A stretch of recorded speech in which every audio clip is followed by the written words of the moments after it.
سیلاب ایک ایسی قدرتی آفت ہے جو بہت بڑی تباہی کا سبب بن سکتا ہے اور یہ بڑی بڑی بلڈنگز کو چند لمحوں میں ہی زیر بھی کر سکتا ہے۔ انہیں روکنے کا ایک طریقہ ہے ڈیم بنانا۔ جی ہاں، وہی ڈیم جو ہماری بجلی کی ضروریات کو پورا کرتے ہیں۔ لیکن کچھ ڈیم اتنے بڑے اور خطرناک ہوتے ہیں کہ ان کے ساتھ چھوٹی سی چھیڑ چھاڑ بھی ایک بڑی تباہی کا سبب بن سکتی ہے۔ انہی بڑے اور خطرناک ڈیمز میں شامل ہے چائنا کا تھری گورجز ڈیم۔ یہ ڈیم اس وقت دنیا کا سب سے بڑا ہائیڈرو الیکٹرک پاور اسٹیشن بھی ہے۔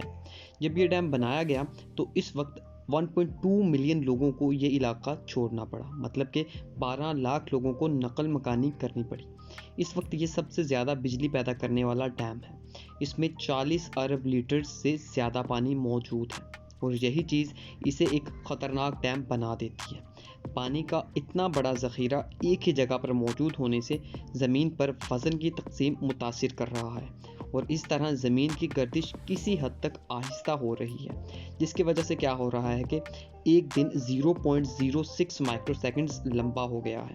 اگر کبھی یہ ڈیم تباہ ہوا کسی بھی جانی یا انجانی غلطی میں تو اس کی لپیٹ میں 350 ملین کے قریب لوگ آئیں۔ تھری گورجز ڈیم ایک امیزنگ ڈیم ہونے کے ساتھ ساتھ کافی زیادہ خطرناک ڈیم بھی ہے۔ ایسی ہی مزید انٹرسٹنگ ویڈیوز کے لیے اس چینل کو لازماً سبسکرائب کریں۔